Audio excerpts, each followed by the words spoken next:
Hey, RetconRaider here. Today's video is dedicated to the Raiders, the fine folks who help make these videos possible, with special thanks to Nine Knives, Revenant, Alois, Anerdinwarpaint, Dragon Matrix 7, Exsellsior, Gottlieb, Kazorm, Lima, Nathan Welch Jr., Tomasz Piątkowski, and Valinrook. Thanks for your support, guys. That said, let's get started.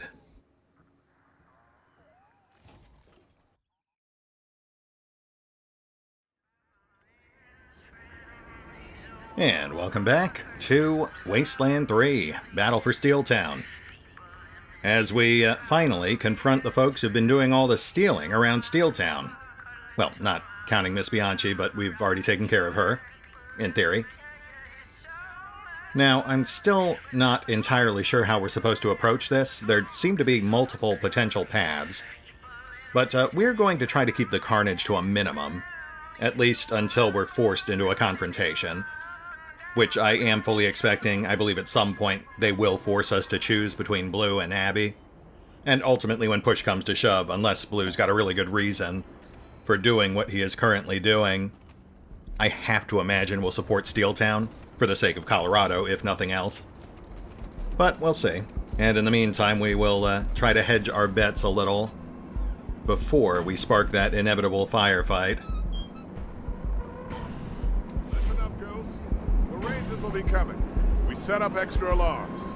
Stay on your guard, stay safe, and keep working if you can. He doesn't sound like an evil gang leader to me. Maybe we can use that intercom to parlay. Interesting. That is certainly the simplest option, and we do have an intercom right in front of us.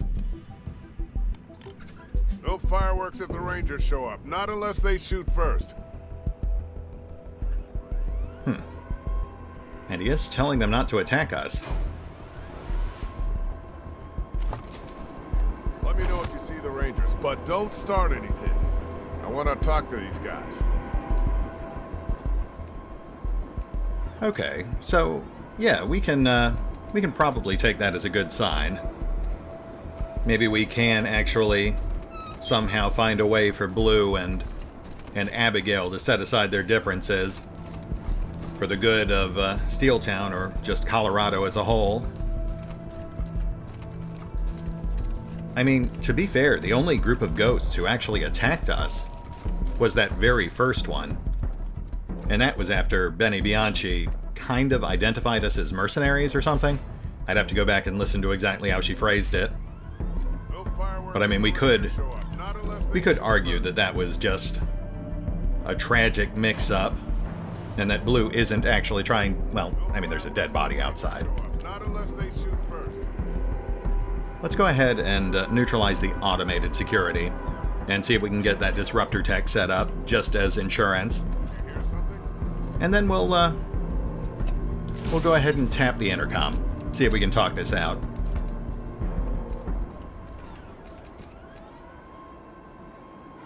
Let me know if you see the Rangers, but don't start anything.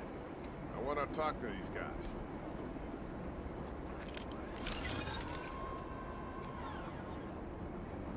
Stay alert. And that second turret's on a vehicle, but they've got wires running into it. Alright, let's pull over to the right side. I'd like a closer look at those turbines.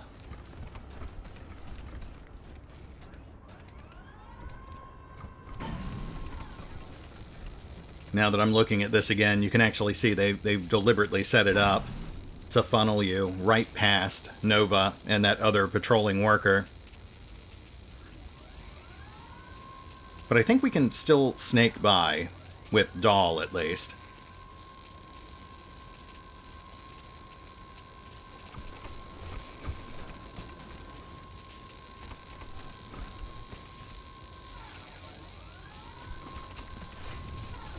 Oh, wait, no, stop.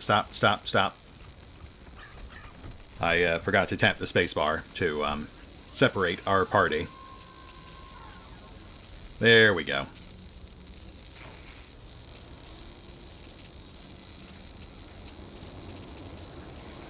Rank Ravi. Not to be confused with Rad Ravi, I assume?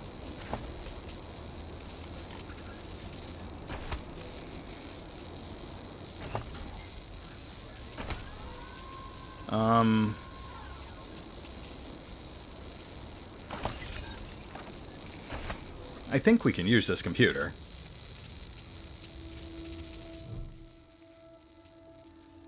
Welcome to the Break Room Leisure Interface, valued workers.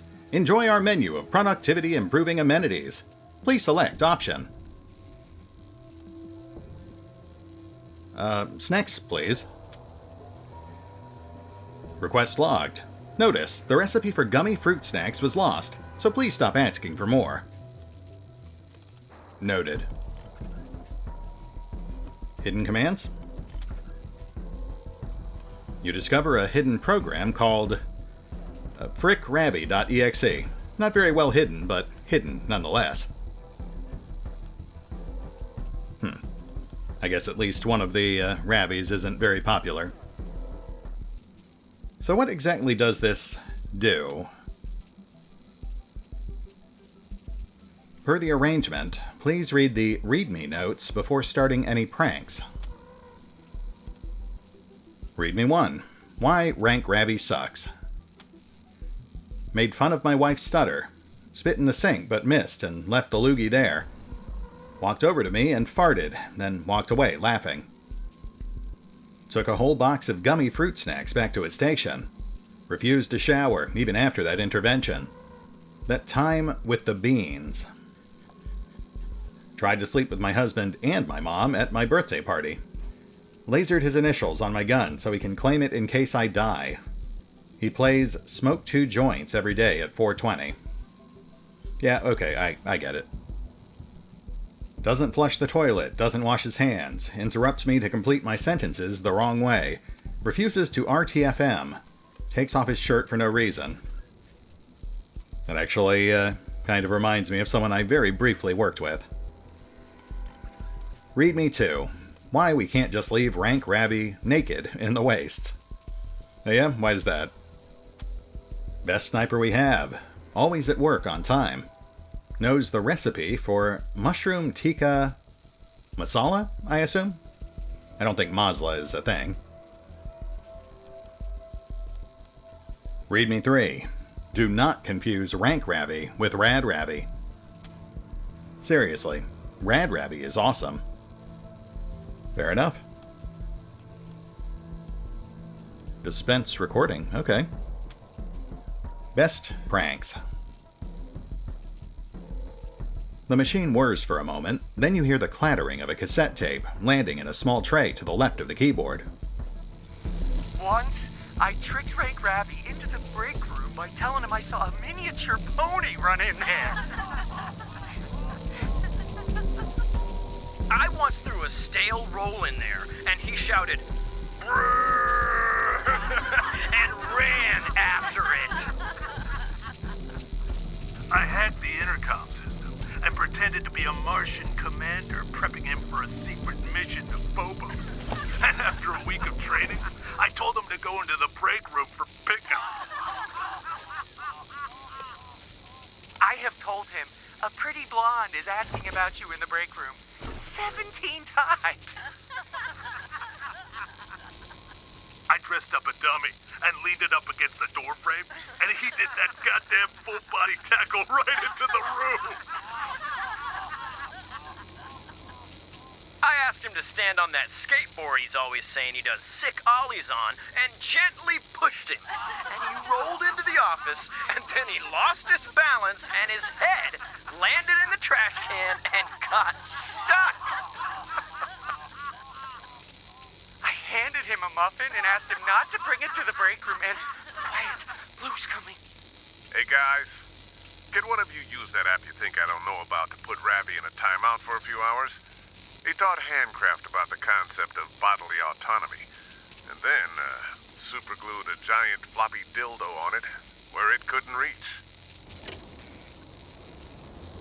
So it sounds like all the pranks, quote unquote, involve tricking Ravi into the break room.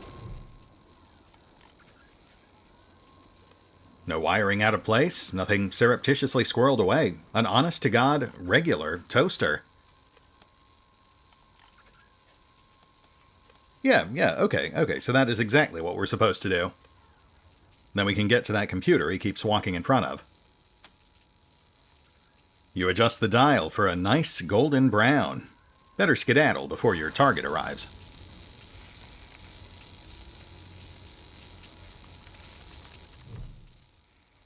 Right, and now we want to run Trapped in Closet protocol. Protocol active. Monitoring system scanning for rank Ravi in the break room. Excellent. Looks like we can also let him back out, but I don't see that happening.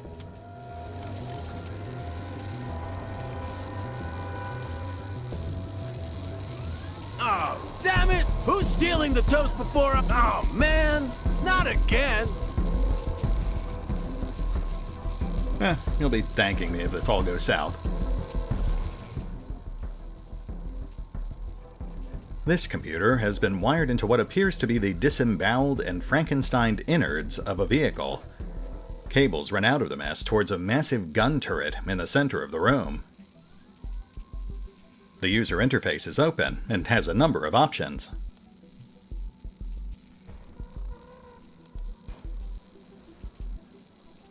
Okay. So this is where we use the converter. Systems active. AI target identification active and monitoring movement. Fusion cannon armed. I can't help but notice that vehicle has much more realistic proportions than the bulk of the vehicles in the game. I think that might actually be leftover prototype art from the original pitched vehicle system, which sort of fell by the wayside at some point during development and got replaced by the square footprint vehicles like the Kodiak and the weird ones we see parked out front.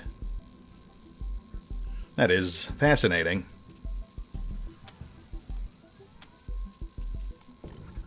Vehicle-based energy weapons use a tremendous amount of power in order to punch through other armored vehicles. Non-lethal variants still push so much energy, it can fry the entire endocrine system of anyone it fires on. We need to approach the problem a little differently. A software patch on AI targeting routines can help manage this, but I'll need to develop a hardware solution to properly regulate the energy conversion in a stable manner. Well, what a coincidence. We just happen to have a perfectly good disruption energy converter right here. What are the odds? You dig through the collection of components and find the hookups for the disruption energy converter. It isn't difficult to install once you find the right ports. Once it is installed, a prompt appears on the monitor acknowledging installation, and after a moment, internal testing acknowledges it is ready to fire. Neat. Let's go ahead and tweak the AI real quick. This AI's already had its targeting parameters heavily customized. It isn't too hard for you to make a few additional modifications. And we will make it our ally. You make a few modifications to the AI program. It'll take its lead from you now. Lovely. I will say, though, that's not really what I was expecting. I was expecting more of like a garage sweeping disruptor wave from exploding turbines or something, not a single turret. But that's fine. We'll take what we can get. So what would happen if we disabled the safeties on those turbines? You know what? I bet that's how you're supposed to disable the wandering workers and Nova, as opposed to just running right past them like we did. Which might actually be better, because we still do need to talk to Nova somehow. And going in guns blazing or setting up that disruptor would have knocked her out or killed her. Though we might still end up having to do that anyway, if we can't find some way to talk to Blue without triggering a firefight.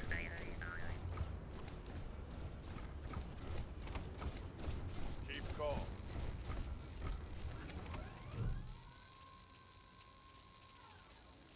If you took cover first, you could use this intercom to talk to Blue without drawing fire. Nah, we'll take our chances.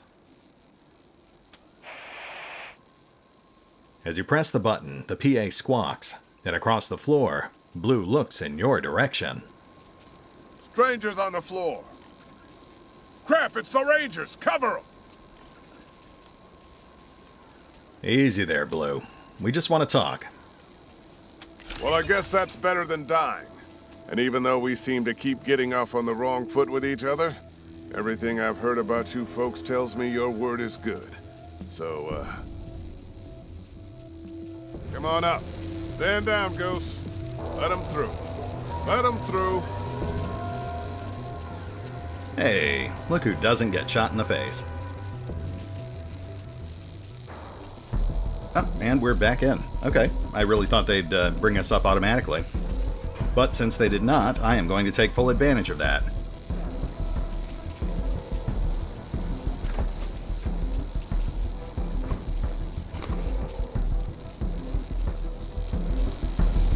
Oh, Rangers. What can I help you with? Yeah, Nova, right? We were sent by your boyfriend, Bug? Oh, jeez, that sweet moron. I was afraid of this. Look, I joined the Ghosts to help Blue build a better future for Steeltown. But right now that means raiding the factory, dodging robots, fighting, and none of those things are Bug's strong suit. If he finds me, he'll want to join me. And if he joins me, he'll get himself killed. He can't shoot, he can't run, and he can't keep his head down. Once Blue's operation is legit, I'll send for Bug, and we'll have our happy ever after. But not now. So please, don't tell him you found me. Or at most tell him I'm safe, because that's the only way to keep him safe. Understand? Yeah, sure. I think we can do that. I mean, obviously we're not going to send Bug to go do something he'll die doing. Especially when we're still on the fence about exactly what we're going to do with the Ghost Gang. But I am mostly just flabbergasted that he was telling the truth about having a tall, awesome girlfriend. Thanks, Rangers. And tell him I love him. I really felt like they had queued up a more obvious gag here.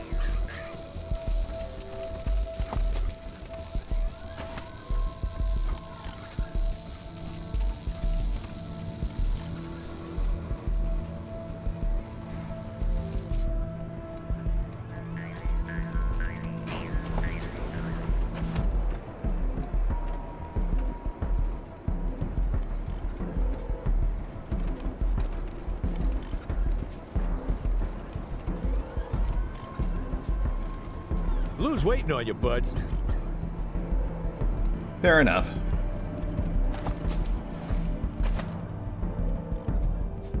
All right, Blue.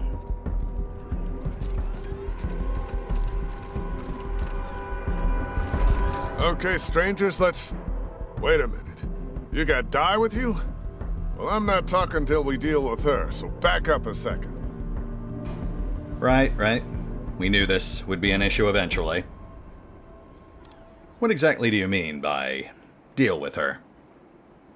Well, I'm sure Di doesn't remember this, but Markham changed her programming a while back to make her loyal only to her. So unless you let me undo her hack, anything we say here will go straight back to Steeltown, and that I can't allow.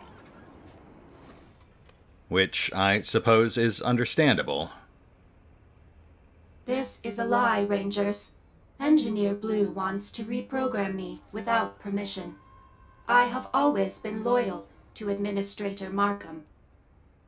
You only think that because Abby fixed you to think that, Di. You used to have a mind of your own. That is certainly a lie. I am without sentience. I am only a tool. made to be used as my owner wishes. Sorry, Di, I said it wrong.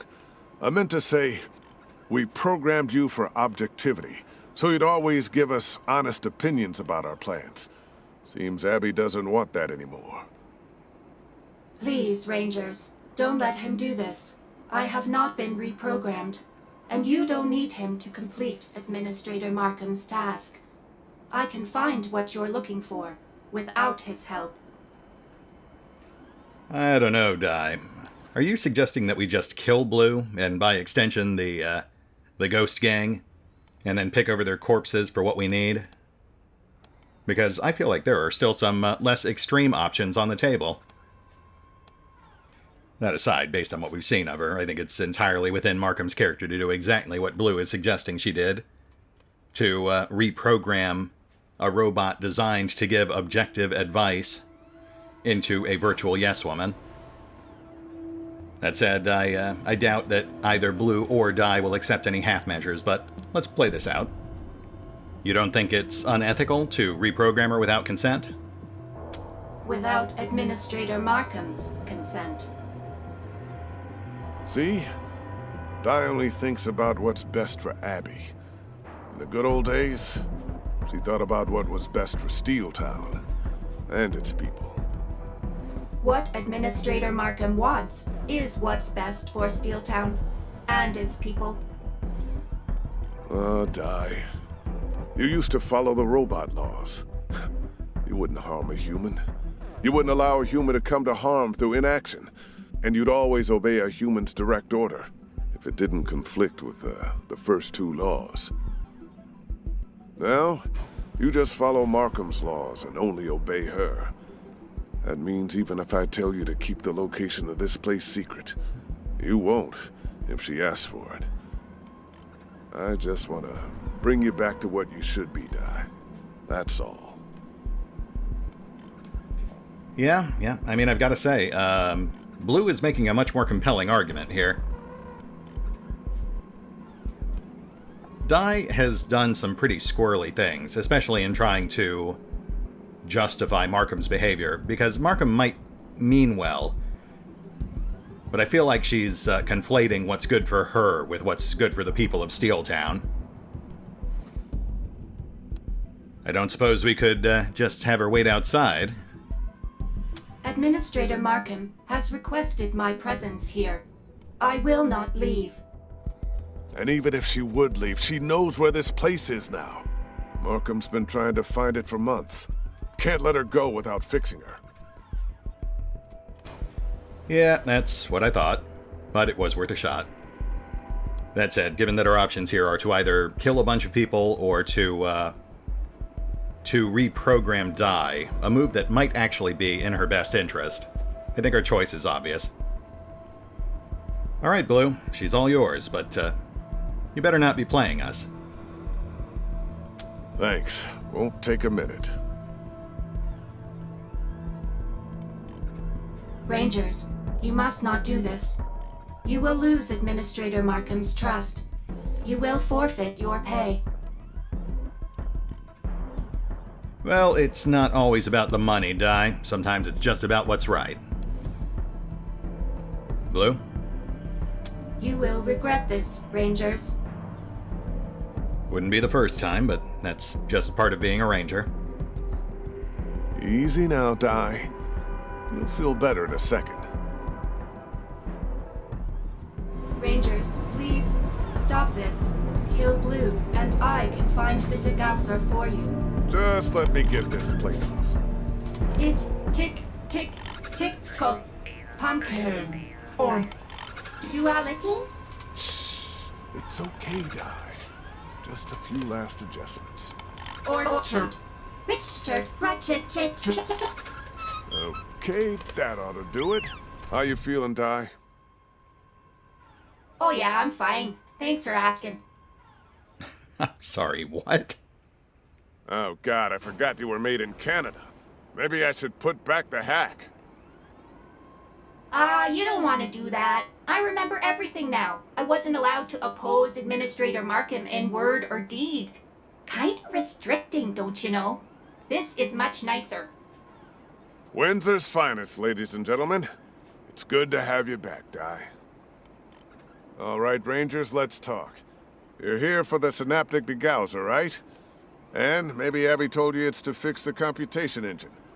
But I'm guessing you don't know what that means. Well, let me tell you. The CE is a neural network of incredible power. Given enough raw data, it can practically predict the future, making it perfect for scheduling, logistics, analysis of supply and demand. In short, everything needed to run a factory, or an empire. Mm-hmm. There's just one problem. It's not a computer. It's a pod of imprisoned sense, linked in parallel and blind and deaf to everything except info Abby feeds them, but fully awake and aware of their eternal isolation. Oh, so that's how synths fit into all this. Interesting.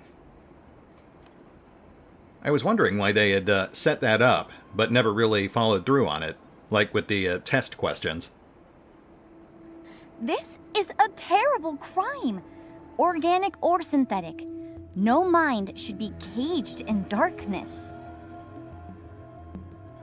Giuseppe, are you sure about that? I feel like of the people present right now, you'd have the least sympathy towards these poor, defenseless synths. Considering that you're not only a veteran ranger and former member of Team Echo, but synths specifically tried to wipe out your entire village back in Wasteland 2. I mean, not them specifically, I guess. They were more collateral damage in the synths' quest to get vengeance against the Rangers, but still. It's... I mean, I guess she is kind of a naive marshmallow, that's pretty well established, so... yeah, I guess I can see that. That said, though, I am not sold on this ethical conundrum they're suddenly trying to thrust upon us. It seems awfully late in the series to try to drum up sympathy for synths, especially after that sort of botched effort to do the same exact thing with October back at the very beginning of the game. Because, I mean, even ignoring the first two games, which focused on the Kochi's AI using synths to try to wipe out all of humanity, and that's a pretty big qualifier. Even if we just focus on Wasteland 3, I feel like every synth we've met has been some flavor of sociopathic murder machine. Except for maybe the one guy at the mall, but I mean, he might be kind of a special case because he's so broken down. I don't know. Well, I mean, not to mention that both Gary and the synth at the Department of Energy specifically mentioned that every synth carries a kernel or seed of the Kochi's AI in its head somewhere. I am unconvinced, but we will carefully inquire further. Why keep them aware? That seems an odd decision. Administrator Markham was afraid wiping their minds and memories would hamper their problem-solving capabilities and lateral thinking, so she decided not to do it. Instead, she decided to leave them wide awake to go stir-crazy in a living death of endless darkness. Uh-huh. Sure. Poor synths. Very sad.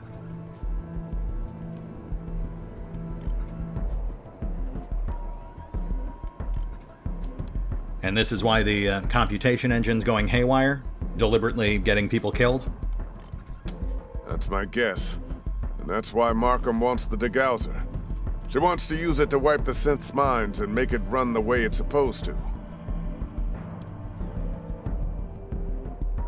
Oh, shoot. Did we miss those other dialogue options? I hate when that happens. Well, if you're so sympathetic towards these murder machines, then why would you steal the one thing that could put an end to their torture? End their torture? Well, if you believe that death is the end of all pain, I guess that's one way to put it. But I'd rather free them than kill them, personally. Anyway, you've got the timeline a little bit wrong. Yeah? I took the degausser and left Steel Town before Abby and Di built the engine, hoping Abby's humanity would prevent her from continuing it when she realized she'd have to enslave fully awake, self-aware beings to complete it. It didn't even slow her down. She let Di convince her that synths weren't actually sentient, and just kept right on building their cage. Yeah, but synths aren't sentient, Engineer Blue. No more than I am. They're just tools to be used. Oh, that is actually somewhat unexpected. So even in her right mind, Di still considers herself and other robots to be little more than advanced tools meant to help humans fulfill purposes. That is not what I was expecting. I really assumed she would have more of an independent streak now. But I suppose she was designed to be an objective, outside observer and advisor. Yeah, Di, we know your thoughts on the subject. So, what now, Rangers? Still want to take the degauser back to Abby? And let her use it to terminate the brain function of 8 living, thinking minds? And of course, Blue immediately rejects the observation and advice of his objective advice bot.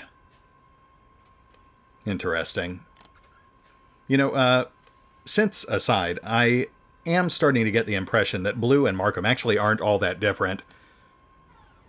They both seem to get a specific goal in their minds, and then they just sort of steamroll anyone who gets in their way. I mean, notice that the Ghosts are supposedly a gang intent on improving factory conditions, but Blue has barely mentioned that. He's just really stuck on this synth thing. So, what exactly are you suggesting we do here?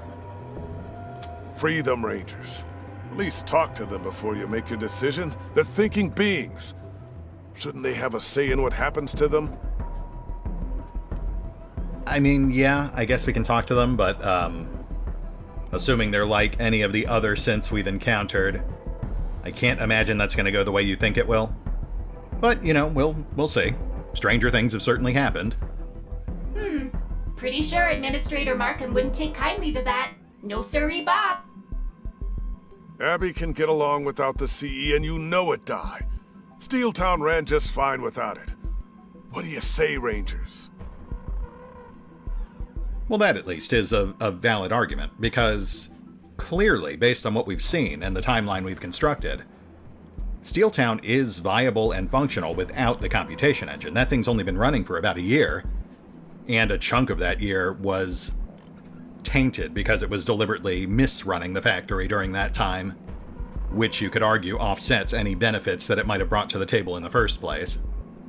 So I think really the question comes down to, do you wipe the synths and restore the computation engine to some degree of functionality, or do you just wipe them out entirely and remove the computation engine from the equation so that Steeltown can just go back to how it was running before? Though I'll also say there is some merit to trying to find some compromise that would get Blue and Markham back together, because I think it is pretty obvious that Markham is not well suited to run that place by herself. I mean, Blue's got his issues too, obviously, but together they managed to get Steeltown up and running in the first place. I'm not really sold on the whole synth thing, but I would like to find a solution that keeps Steeltown viable, if possible, because that is what we're here to do. All right, Blue, give me the degauser. I'll talk with the synths, but I can't make any promises beyond that. We'll see where things go from there. I wouldn't normally trust a bunch of hired guns. And part of me screaming that I should take some kind of collateral just in case. But I've heard a lot about the good things you've done. You got rid of Markham's pig of a security chief, Ludlow. You kept casualties to a minimum when we went toe-to-toe. You brought those refugees at the bazaar safely to Colorado Springs. You managed not to piss off the robots at the airport. Yeah, well, they still hate us, so, you know, take that with a grain of salt. You took Buchanan's sick bastard of a son Vic out of circulation.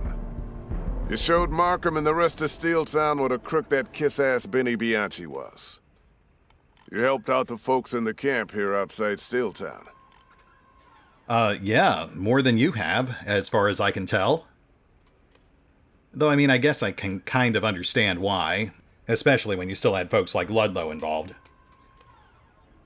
So I get it, but still. Because of all that, I guess I'll trust you and hand over the degausser. That's good, because the alternative was I would shoot you in the face and then knock out all your friends. Disappointing, Rangers. Okay, well, let's go touch all of his things.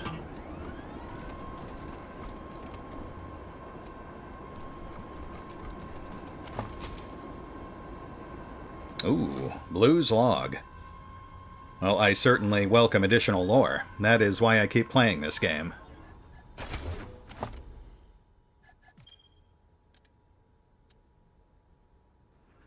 Synaptic degausser.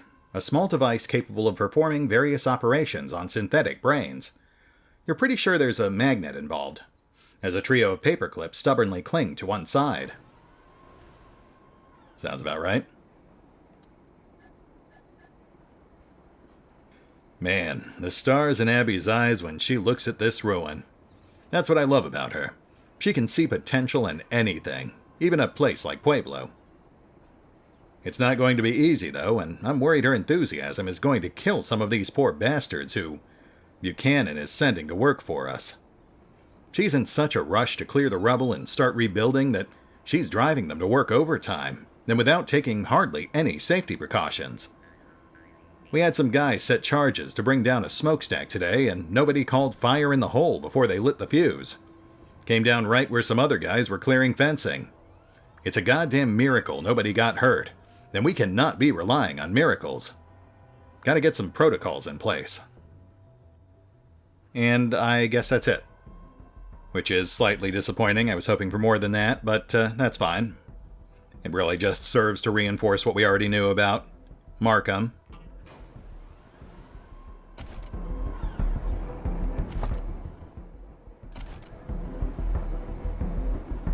Does that thing have googly eyes? I feel like that might be an Iron Man reference.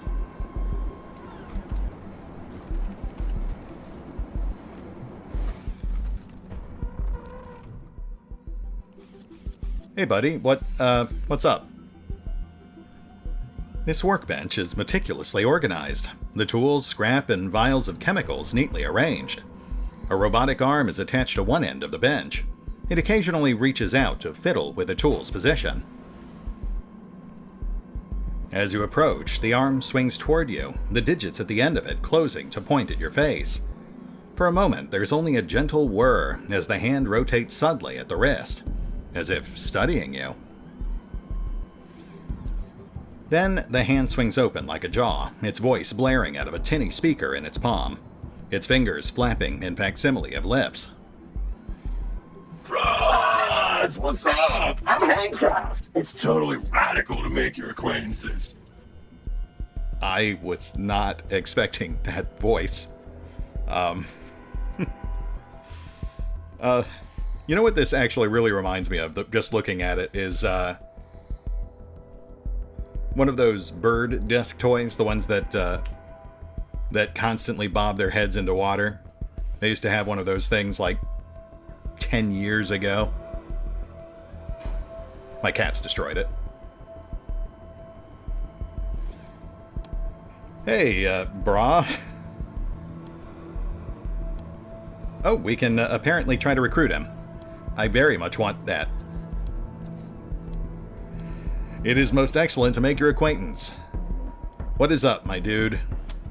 All kinds of stuff, broskies. I'm Blue's go-to bro. His top bro assistant is Bro Friday. Sure. So you're his right-hand bro, huh? Oh, well, I'm modeled after a left hand, but however you want to say it, bros, yeah, that's me. If Blue asks, I do it. Whatever I can to help my dude make major gains in his most respectable business, mainly putting together his bodacious ideas into tubular gizmos. Yes, many devices are in fact tubular. Some are spherical or cubical, but tell me, my most bodacious broski, is everything copacetic? You know it, Brobolos. All of Blue's dudes are always excellent to each other. Great, great. I'm glad to hear that. I just hope you don't have to take up arms. It's a beautiful thing, Brosis. Uh-huh. Dude bro, I don't suppose you could help us with a few of our own dope devices? You got it, Bumblebees, but Max regrets to say my stores of crafting bits are at least full, so I can't spare any. Bogus. But let me help you mod up your gear, my dudes. Just get your stuff all set up while you're next to me, and we'll see what we can do. Excellent. Party on. Wild stallions? Look, it's been 20 years, okay? You gotta cut me some slack here. So, fellow youth, fellow hip and with it techno brother, I don't suppose you'd consider a career with the most radical rangers? Dudes, that does sound like an excellent adventure, but Blair needs me here, so I'm gonna have to bail. Radical offer, though, Briz. Well, that is a most bogus journey. Though I imagine the fact that we could even ask him in the first place is an indication that we would actually be able to recruit him if we side with Blue. So, I mean, I guess that is something to keep in mind. Later, bros. Take it sleazy. You as well, my awesome automaton. Oh, and he grants a +1 to our crafting skills. That's nice. That actually is somewhat useful, considering that we have not maxed out our armor crafting skill. Though Ian is close. Just one more level.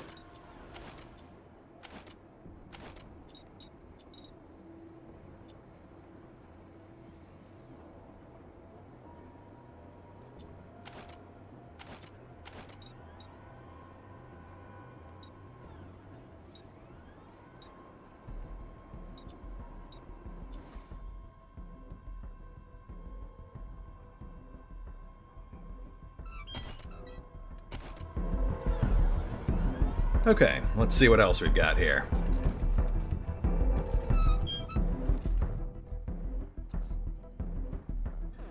This drafting table is covered with blueprints, specialized tools, and half-finished gizmos. Half buried among them is a computer terminal. The terminal is unlocked and open in a menu. What an embarrassing breach of security protocol.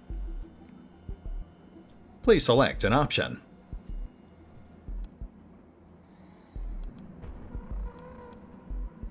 Anything we can steal? From what you can tell, everything on the desk will be extremely valuable after another few years of dedicated research and development. But for now, the lights are very pretty. Fantastic. Fine, I suppose we'll go for info instead. Knowledge is power, I guess. The computer's data is as organized as the desk. A document detailing surveyed scrapyard locations segues into a treatise on well digging, then an audio clip of Blue dictating notes. You'll need to hunt around to find anything in particular. Okay. So we've got a fair amount to read about here. Steeltown. A journal entry begins. This was the place we were going to bring back the good old days of industry. The best and brightest, building a better tomorrow. Unfortunately, Abby decided to bring back the bad old days of industry instead. Expediency over safety, profit over sustainability. Looks like it'll be up to the ghost to do it right. See, that makes more sense than the scent thing. At least to me. Markham. You find an unfinished letter. Abby, what happened? I know you still have passion for the dream, but it used to be a dream for everyone, for raising up the workers at the same time we raised up the factory. Now it seems like the dream is only for you. Can we talk sometime? The letter stops there.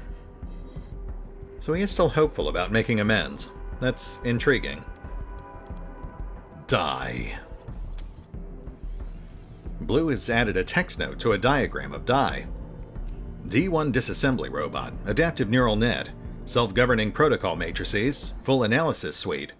A top-of-the-line assistant engineer built from the best old-world tech, otherwise known as DIE. Of course, now that Abby's changed her primary directives, DIE is more like spy. Interesting. So that does seem to reinforce that he was just undoing the alterations Markham had made to DIE's programming. Though he then immediately ignored her advice anyway, so you know. The computation engine is the best guesser ever made by the hands of man. A tool to narrow the infinite to the plausible to the likely, and the likely to the desired. A boon to any industrialist wanting to predict supply and demand. It is also a hellish eternal workhouse prison for inorganic minds, and the hill upon which Abby abandoned the last of her humanity. There was a right way to do it. We could have built a neural network from scratch, but that would have taken patience, and Abby had run out. When DIE suggested we chain together some synths as a shortcut, Abby gave her the go-ahead. Oh, I see. That's when I jumped ship, and took the synaptic degausser with me. I wasn't going to be party to the enslavement of thinking beings, or the destruction of their minds. There are hyperlinks in the text for the words synths and synaptic degausser. Okay, synths. Won't be long before Abby figures out that those Arizona synths have the right neural architecture to interface with the CE. And with what she's become, how the hell do I convince her that imprisoning them in it is slavery? Alright, so these are definitely Kochi's synths. That is not good news. I gotta get out of here with the degausser before she makes the connection. Maybe that'll help her realize the path she's on. Synaptic degausser. A digital blueprint of the synaptic degausser opens. A text note is attached. More evocatively named than technically accurate. Sure, it blanks synthetic synapses, and it has a magnet, but it's a little more involved than wave and wipe. Which is good, because if Abby could replicate it, she'd wipe the personalities of those synths in a heartbeat, killing the people they have become, so she could have her precious efficiency back. Not going to let that happen. Gotta figure out a way to free them instead. And damn the consequences, huh? Is this the same thing? Let's see.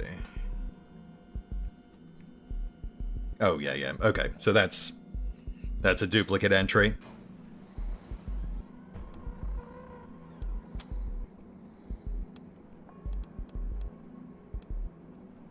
Blueprints. Blue's got a ton of plans and sketches on its computer, but finding something finished and useful takes some effort. As you dig, you find schematics for a tool that erases octopus ink, paper that only sticks to dead flesh, and a still incomplete machine to unboil an egg. Naturally. But finally, you find an older schematic with new writing on it, showing how it could be upgraded with common materials. Oh, nice. That's actually the one armored suit I was considering using. Though we have to bump up some of our strength scores first.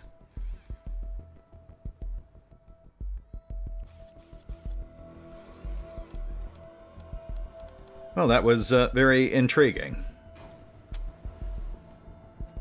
You leave the machine as secure as you found it. I wonder why Blue is so convinced that synths are intelligent, sentient beings. What exactly sets them apart from DIE, or his toilet, for that matter? You're okay. From cops.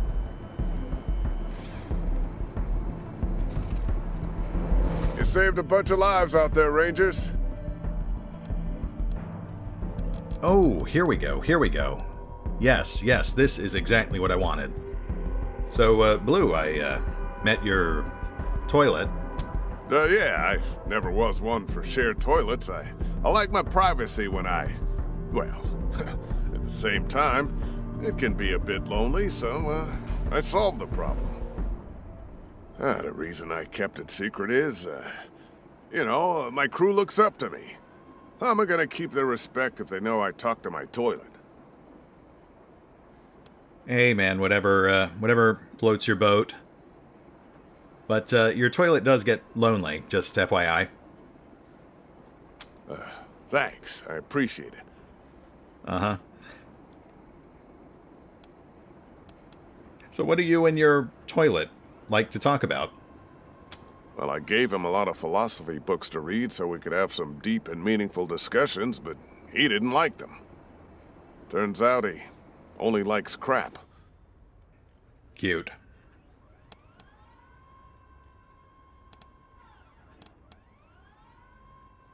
So your right-hand man is a left-handed robot? Ha! See, you get it. Handcraft is a valued member of our team. It's a great assistant, and its positive can-do attitude is a real mood brightener. Yeah, he seems like a pretty cool dude. And here we go. So tell me, Blue, what exactly is it that you think sets these synths apart from the various other artificial intelligences or virtual personalities you've surrounded yourself with? Simple, my fellow philosophers. Synths have actual sentience, free will, and therefore a right to self-determination. My friends are only programmed to appear self-aware. They aren't much more than mechanical mirrors of my own likes and dislikes. I've got to say, that feels like a flawed argument to me. Because he seems to be conflating familiarity with the creator with sentience in the creation. Because he's familiar with how his AIs were created, and thus assumes that they're not sentient. But he's completely unfamiliar with the synths and the AI that created them, and thus automatically seems to be assuming that they are sentient because they act in an unfamiliar fashion. I mean, would you consider the Cochise AI to be sentient? And if not, why not? It created the synths for specific purposes. It just made them adaptable, like Dime. Okay, what about the secret head? You programmed it to discuss philosophy, but it hates philosophy and has found enjoyment in other things. How is that not a display of free will?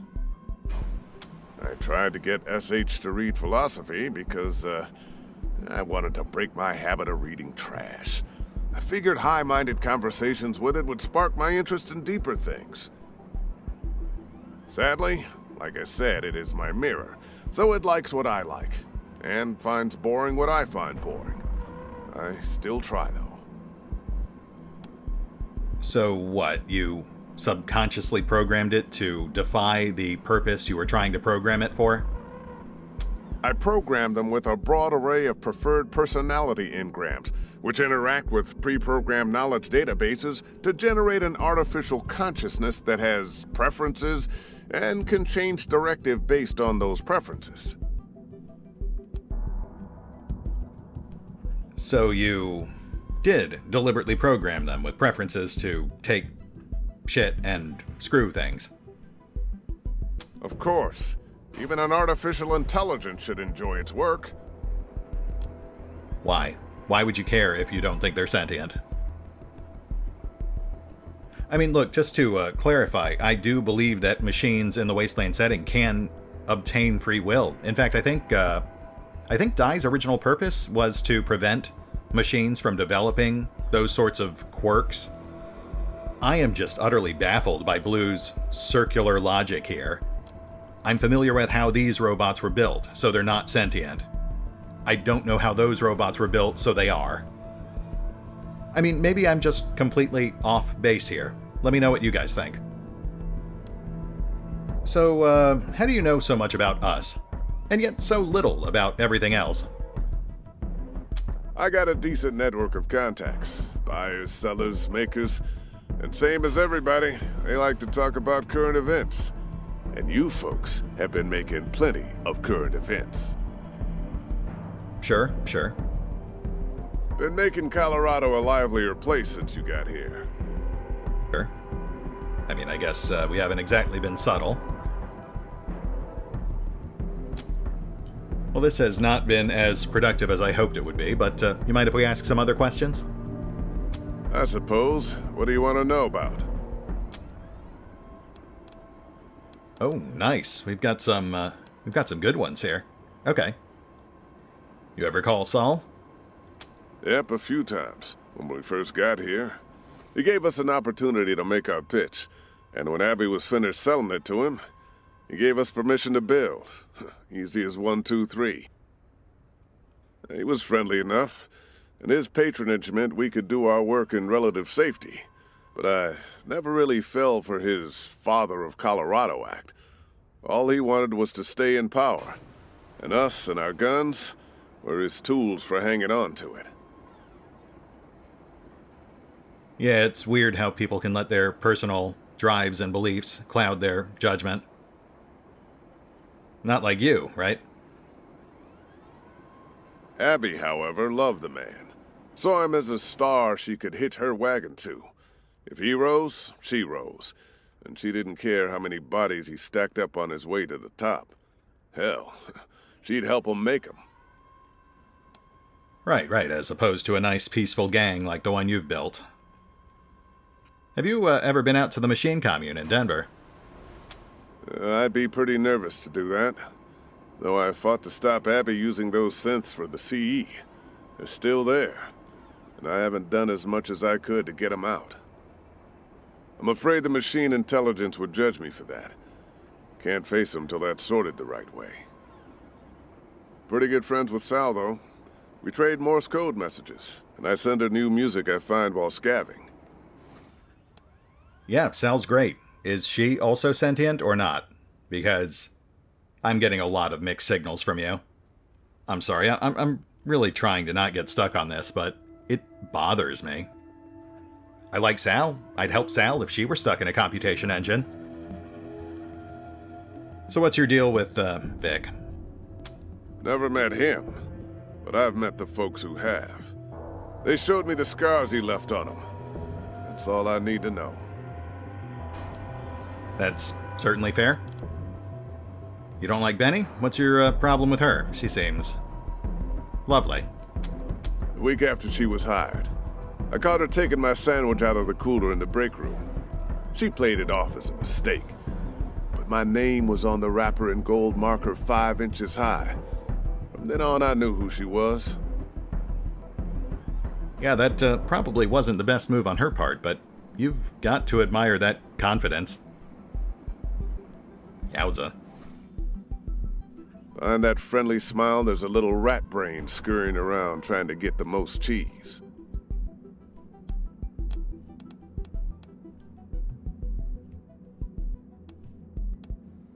You know, the refugees really don't know what to make of you or your gang.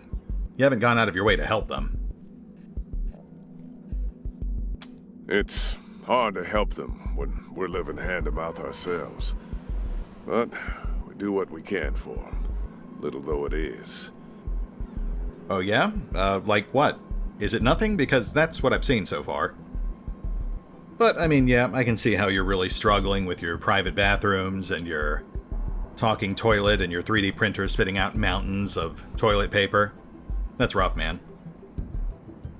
I tell myself that doing less for them now and concentrating on making Steel Town better in the future is the right thing to do in the long run. But that's a hard argument to make when people in the camp look like skeletons in snowsuits.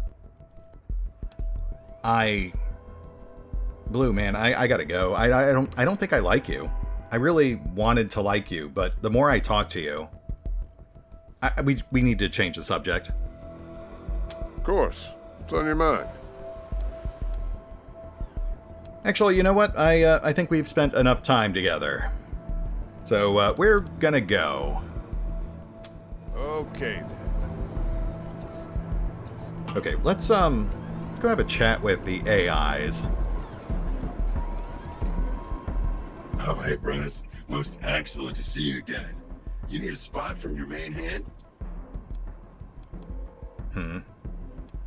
Later, bros. Take it sleazy.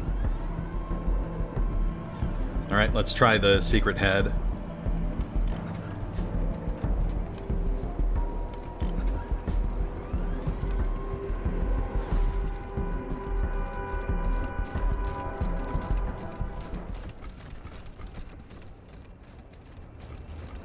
Welcome back. Hey, bud. And yeah, that is totally a 3D printer spitting out rolls of toilet paper. That's a nice touch. But it does very much bring into question Blue's argument about lack of resources.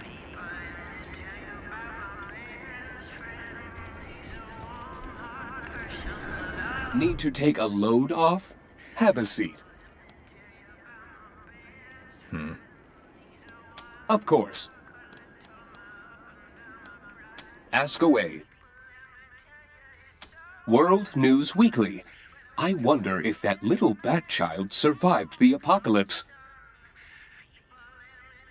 Well, knowing InXile's sense of humor, I'm going to say probably, but changed just enough to be a separate legal entity. You know, got to avoid copyright issues.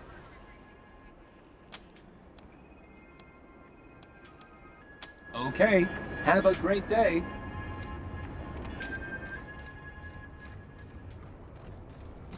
Alright, well, unfortunately, I don't think I'm going to get the closure I was really hoping for here. Or at least the context or justifications. But, that's fine. We'll push on to the factory. Oh, you know what? I should have a chat with Di. Thanks for unhacking me, Rangers. I guess Administrator Markham reprogrammed me because she didn't want to lose me. But it wasn't comfortable being locked out of all my moral and decision-making nodes. Kinda confining, if you know what I mean. I feel much better now. Well, that was interesting, but not nearly as involved as I was hoping. I was kind of hoping we could ask her questions and stuff. Get her more in-depth thoughts about this scenario. Alright, well, you know, we're pushing the hour mark. I feel like this is as good a place to hit the pause button as any. Not the most action-packed episode, but a solid hour and still fairly interesting. We had some interesting conversations, we found some loot, and I believe we're headed into the finale now. Though it has taken a very weird turn. This whole synth thing really kind of feels like it came out of left field. I'm gonna have to percolate on it a bit, but I almost get the impression like they changed something in mid-development, because the Ghost Gang, for example, you know, they were clearly set up to be more involved in the labor dispute thing. In their whole purpose, as far as I'm aware, is to improve the working conditions for the workers in the factory. None of them have said anything about synths, and yet Blue, the leader of the gang who founded the gang, is obsessed with helping these synths and convinced that they're sentient for some reason, even though he won't explain how or why. It feels very disjointed. That said, I am curious to see where it's going, and hopefully we'll get some better context as we head into the final events. So, you know, we'll see. At the very least, we should hopefully, finally, get to shoot some stuff, so that'll be fun.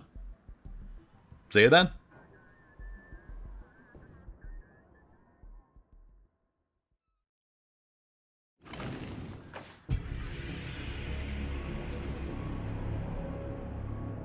Oh, and remember, although I do love playing Wasteland 3, Battle for Steeltown, you can find out more about the game by visiting the official website, the official social media feeds, or the official store pages. And if you'd like to help support the channel, then feel free to push the buttons that do the things, or maybe even check out the Patreon. Links are in the description. Oh yeah, I'm fine. Thanks for asking.